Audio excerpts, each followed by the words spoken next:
¿Qué tal? ¿Cómo les va? Hace muy poquitos días estuvimos visitando uno de los museos navales más importantes que tiene nuestro país. Estamos hablando del Museo Naval de Puerto Belgrano, pegadito a la ciudad de Punta Alta. Un lugar muy especial, con determinados elementos que se exhiben al público. Bueno, y hay dos partes, vamos a tratar de resumirlo en dos programas, porque es digno de poder verlo, porque todo lo que refleja lo que fue la historia de nuestro país en el tema naval. Allí tenemos un museo interior, que el edificio se construyó por primera vez como estación ferroviaria, que fue el paso inicial que tenía la base naval de Puerto Belgrano.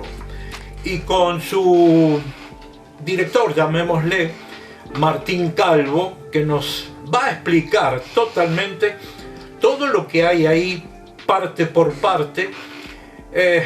Me gustaría que lo escuchara con detención, porque espero que le guste y espero que pueda llegar a tener la posibilidad de visitarlo en algún momento. Durante la semana, Martín nos explica los horarios, menos los feriados, pero de mañana o de tarde. Así que, ¿qué les parece si comenzamos con él viendo primero las imágenes de lo que es la parte de atrás, mejor dicho, la parte de afuera de este museo? Y después sí, ingresamos para tener mucho más detalle. Comenzamos. Con Martín Calvo vamos entonces a ingresar a lo que es el Museo de Puerto Belgrano y que nos va a explicar exactamente todo. Un placer, gracias por recibirnos, Martín. Bueno, gracias por venir. Estamos en el Museo Naval de Puerto Belgrano, en lo que fue la estación del Ferrocarril del Sur. El edificio más antiguo que pueden encontrar en la base es la estación del ferrocarril. Se construyó cuando se empezó a construir el puerto militar. Lo primero que se hizo fue unir el Ferrocarril del Sur con la construcción del puerto militar, así que lo primero que se inauguró fue esta estación de ferrocarril.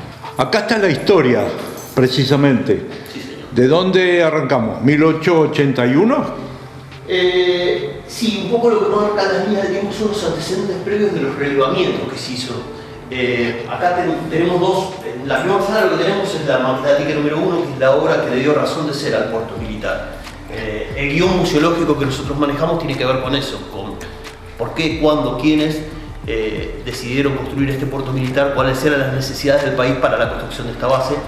Y mucho tuvo que ver Félix Dufour, que fue el militar argentino que propuso este lugar para la construcción del puerto. Somos un país súper centralista, así que una obra de estas magnitudes, por aquellos años, la base se empezó a construir en 1898. Esta es la obra que le dio razón de ser al puerto militar. En realidad, cuando se construye la base, esta era una zona que no era poblada.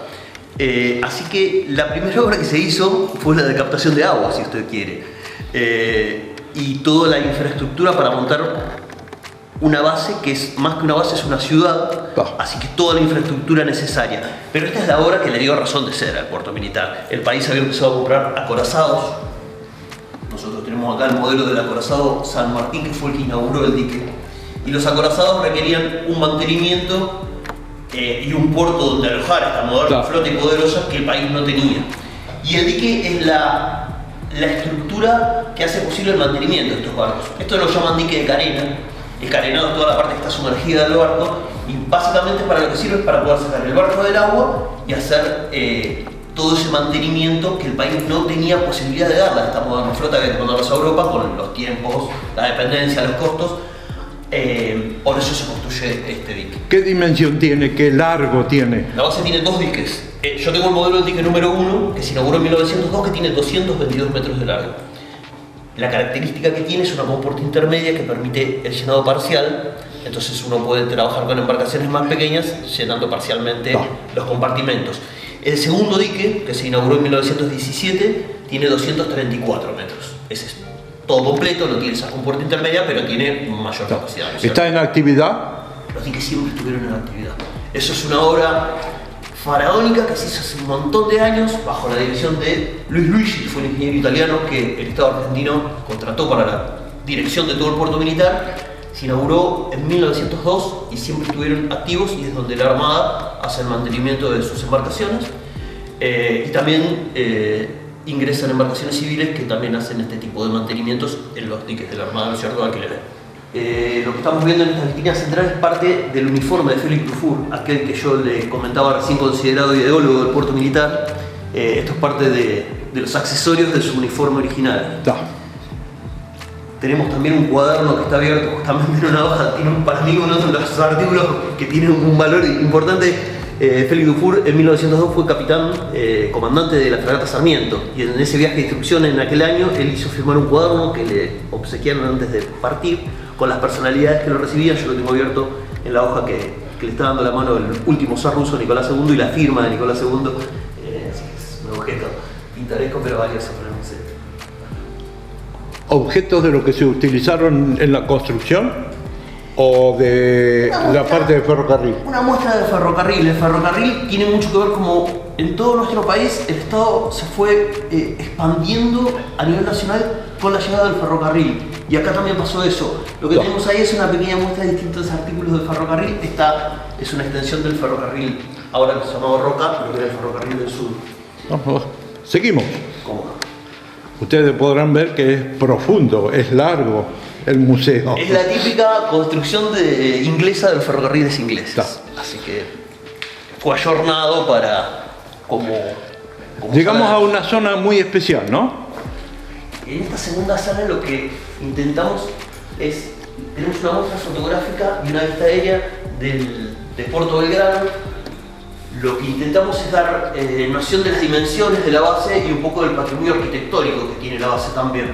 La base tiene 18.500 hectáreas, ocupa casi todo el frente, o mejor dicho, todo el frente de la localidad cabecera de Coronel Rosales. Son 20 kilómetros de frente costero y es una ciudad en sí misma. La base tiene todos los niveles educativos y un hermoso patrimonio arquitectónico. ¿Instrumental que estamos viendo? Parte instrumental de antiguas embarcaciones. Nosotros, por ejemplo, tenemos ahí un reloj, lo que sería el cuenta kilómetros de los autos, pero del acorazado Rivadavia, que fue uno de los primeros acorazados que compró el país, así como el San Martín que veíamos en la primera sala. El acorazado Rivadavia, más adelante tengo alguna foto de él y de lo que era la tripulación. Mucho bronce, objetos muy pesados y grandes. Una vitrina muy significativa, ¿no? Sí, con distintos tipos de objetos. Lo que se ve arriba son los botones de Maurete. Maurete fue el primer comandante del puerto militar.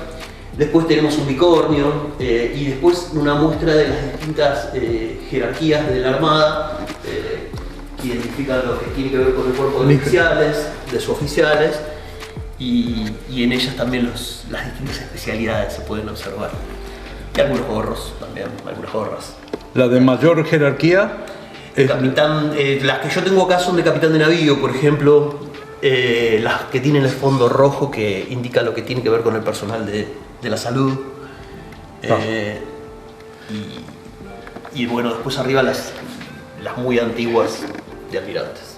Una central telefónica. Un artículo objeto de comunicación. Esta pertenecía al comando de la flota naval. A través de ella se hacía el enlace de las comunicaciones con las distintas embarcaciones.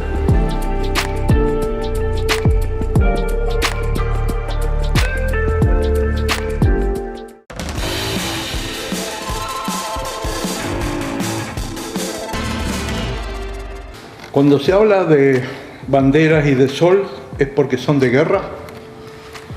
Tengo entendido que ahora son todas las banderas sin sol. Antiguamente sí, se decía que la bandera con el sol era bandera de guerra. Eso creo que cambió. ¿Y en este caso particular? Estos son los pabellones de distintas embarcaciones. Esta sala a la cual vamos pasando es la sala de Malvinas. Y acá lo que tengo son algunos modelos de distintas embarcaciones y pabellones de embarcaciones que ya no están en la Armada. Esta pertenecía al buque de desembarco el Cabo San Antonio. Fue una embarcación que participó sobre todo en la primera parte de Malvinas, el desembarco de los distintos vehículos anfibios. Y este es el pabellón de guerra con su medalla de operaciones en combate y con su diploma de operaciones en combate. Las embarcaciones que participaron del conflicto tienen su condecoración. Una muy especial, ¿eh? Esta es muy especial, esta es de la Trinidad, de la Santísima Trinidad, una embarcación, fue la embarcación con la que la Armada Argentina, junto con sus comandos, hizo el desembarco de la Operación Rosario, el inicio de las operaciones en Malvinas. También arriba se puede ver la foto de la embarcación. Esa es la embarcación. Esa es la embarcación. El pintado de gris de todas las embarcaciones militares, ¿tiene una razón de ser? Si uno mira el horizonte en el mar, es del color de los barcos. Supongo que debe tener que ver con una cuestión como la ropa táctica, como el camuflado. Sí. Probablemente debe tener que ver en el horizonte marino, se debe mimetizar con el agua y, con el cielo, ¿no es cierto? Y tormenta. En la parte central, el modelo más grande, el modelo escala. ¿Este es del Belgrano Real? Del crucero Belgrano, exacto. Crucero Belgrano, una embarcación de origen estadounidense, que había formado parte de lo que tuvo que ver la Segunda Guerra Mundial. Sí. Cuando se lo construyó, se lo bautizó como Phoenix. En el año 51 lo compra el país, se lo bautiza con el nombre 17 de octubre. Y posteriormente, su último nombre, el crucero General Belgrano. Una embarcación. Malvinas fallecieron 629 argentinos, 323 tuvo que ver con el hundimiento de la embarcación. ¿Y la que estamos viendo? Es el Buchar, un destructor. Era uno de los escoltas también, formó parte del conflicto bélico, era uno de los escoltas de Belgrano cuando fue torpedeado. Seguimos, en este caso, con un piano. Este piano era parte del portaaviones 25 de Mayo. Este piano estaba ubicado en la cámara de oficiales del portaaviones 25 de Mayo, fue el último portaaviones que tuvo la Armada Argentina. Y bueno, pudimos conservar ese piano. Pero el 25 de mayo no está acá, está... El 25 de mayo fue puesto fuera de servicio en los años 90, en el 96 sí. Fue puesto fuera de servicio. La sala más miscelánea, pero que representa un poco lo que tiene que ver con el quehacer del hombre de mar. En las vitrinas centrales lo que tenemos es vajilla, en su mayoría de la época de los acorazados. De la primera época. De la primera época de la Armada moderna, si se quiere. La Armada tiene su época posterior, ¿no es cierto? Mucha porcelana, mucha platería. Martín, permíteme una pausa y seguimos, ¿eh?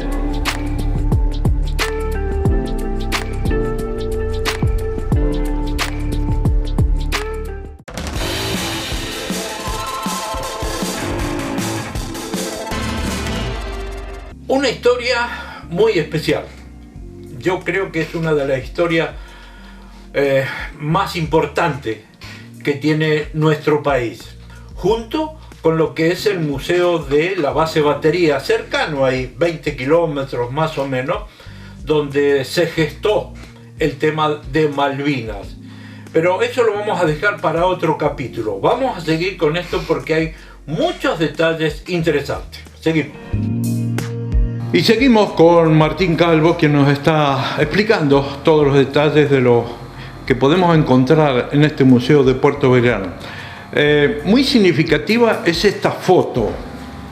Esa foto muestra la tripulación de lo que fue el acorazado Rivadavia, formados sobre la cubierta del barco, y se puede ver la cantidad de gente que tripulaba cada uno de estos barcos, ¿no es cierto? Barcos muy antiguos que evidentemente necesitaban mucho personal para poder operar. Sí. El crucero Belgrano, hablábamos hoy, tenía un barco de 1935, tenían 1000 tripulantes. Estos eran embarcaciones más antiguas también. 1000 tripulantes. 1093 tenía el crucero Belgrano. Durante el conflicto, ¿no es cierto? Al margen. Embarcaciones eran... Al margen. Tenía que tener una buena bodega para darle de comer y... Probablemente los víveres que marcaban serían de mucha magnitud, sí. Como dijiste, el velocímetro de un barco. El velocímetro de un barco. Nosotros lo que veíamos ya era del acorazado Moreno, claro, que es del acorazado Rivadavia.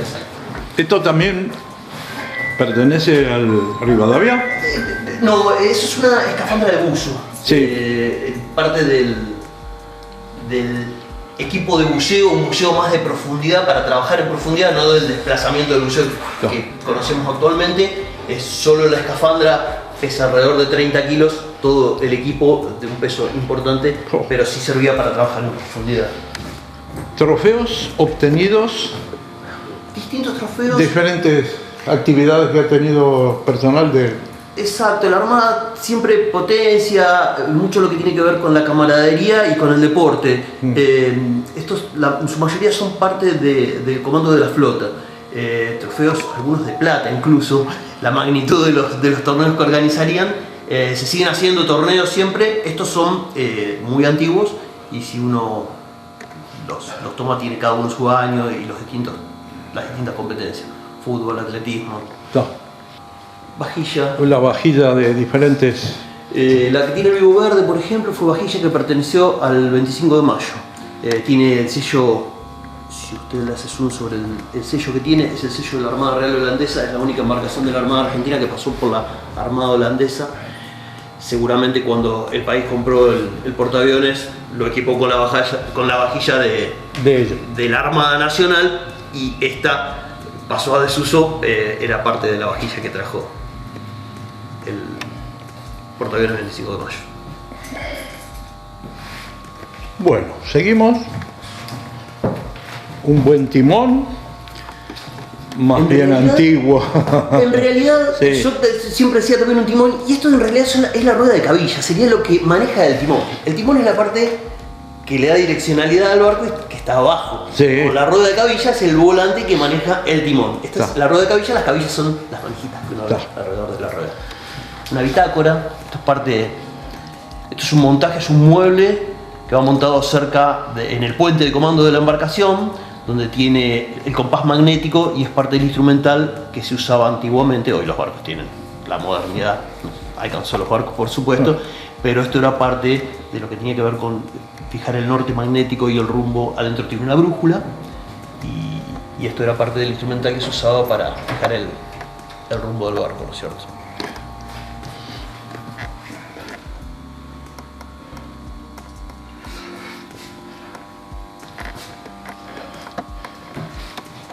Acá tenemos el rompehielo. La foto. El Irizar, exacto, y el San Martín. Parte de... Mucho antes de que se prendiera, que se averiara. Exacto. Es una pintura original, es un óleo original, sí, de Pavicic, que fue un pintor está. que ha hecho muchos modelos navales. El del Irizar, ¿no es cierto? Irizar fue el comandante de una misión de rescate a bordo de la corbeta Uruguay en el año 1902, una misión sueca, naufragó en la Antártida. Se acondicionó la corbeta Uruguay, parte de la embarcación de Sarmiento, y el Estado argentino envió esa misión de rescate, rescató a los tripulantes de esa embarcación y don Irizar fue el comandante de esa embarcación, por eso fue bautizado esta... Martín, un uniforme de gaviero. Los gavieros son los que suben a los palos de las fragatas a atar las velas, ¿no es cierto? Ese es un antiguo uniforme de gaviero.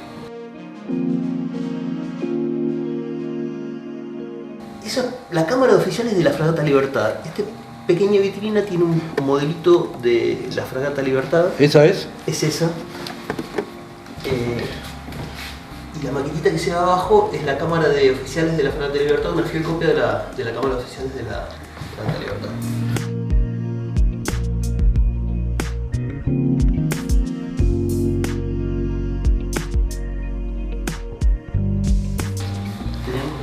Objetos más antiguos del museo, si se quiere un catalejo, algunos sables de abordaje, un sextante, un artículo que los marinos usan para bajar las estrellas a las cartas náuticas, y la figura del almirante Brown, considerado el padre de la Armada, que con sus batallas en el Río de la Plata peleará a la par de San Martín, si se quiere, pero en el agua, las luchas por la independencia. Un escudo nacional, pertenecía a alguna pequeña embarcación, son los escudos de popa. En la popa del barco va el escudo nacional. Este ha sido de una embarcación muy pequeña por el tamaño. Nosotros en la primera sala, no sé si lo enfocamos o lo pasamos de largo, teníamos el escudo de popa de San Martín, una gran embarcación Después, si lo tomamos, un gran escudo. Así que, el espejo de boga. Y en este mismo vitrina, junto a los sables de abordaje, que son los que vemos atrás, con su fisonomía muy antigua, también tenemos un sable que forma parte del uniforme actual de los suboficiales de la Armada Argentina. está.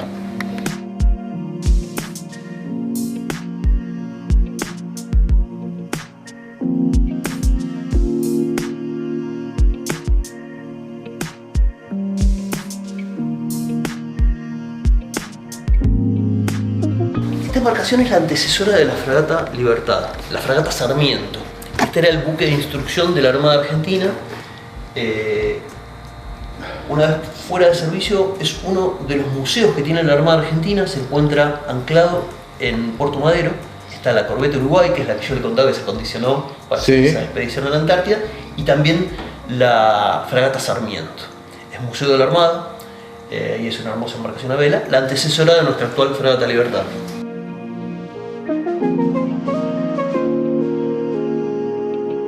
Qué buen trabajo que tiene este. Es un trabajo realmente que requiere mucha paciencia, mucha dedicación y una forma de terapia, sí, por lo que me dicen los modelistas que venían al museo. Sí, sí.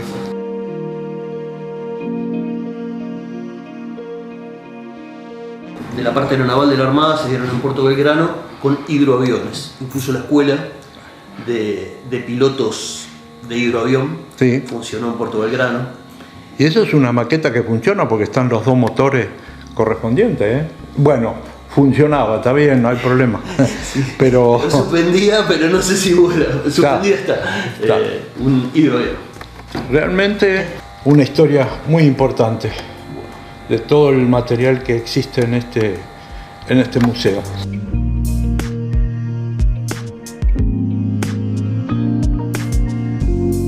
Pero este es un cubo.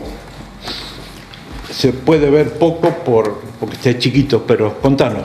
En el año 2003 se hizo una expedición en búsqueda del Belgrano. Nat Geo vino con una de sus embarcaciones y se organizó la búsqueda del crucero Belgrano. Si bien se sabe exactamente el lugar donde fue hundido, nunca fueron hallados los restos. En esa ocasión se acuñó este cubo de acrílico donde figura la jerarquía en nombre de los 323 fallecidos. La idea original era encontrar el crucero Belgrano, y con las mismas cámaras, trajeron las cámaras que filmaron en el Titanic, en la película de Titanic hay filmaciones reales. La idea era hundir el cubo en ese lugar. Es una zona de mucho viento, de muchas mareas, que hacen muy difícil la búsqueda y la navegabilidad. No fue encontrada la embarcación y el cubo quedó acá en guarda. En él se puede ver el nombre de todos los fallecidos.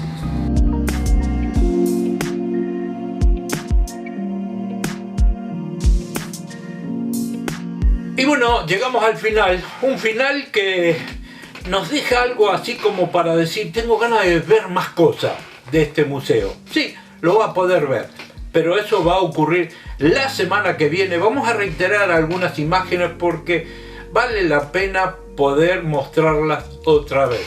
Y hay en el exterior de lo que es el museo muchos armamentos, muchos detalles y el tren famoso de la Armada Argentina. Hasta el próximo programa.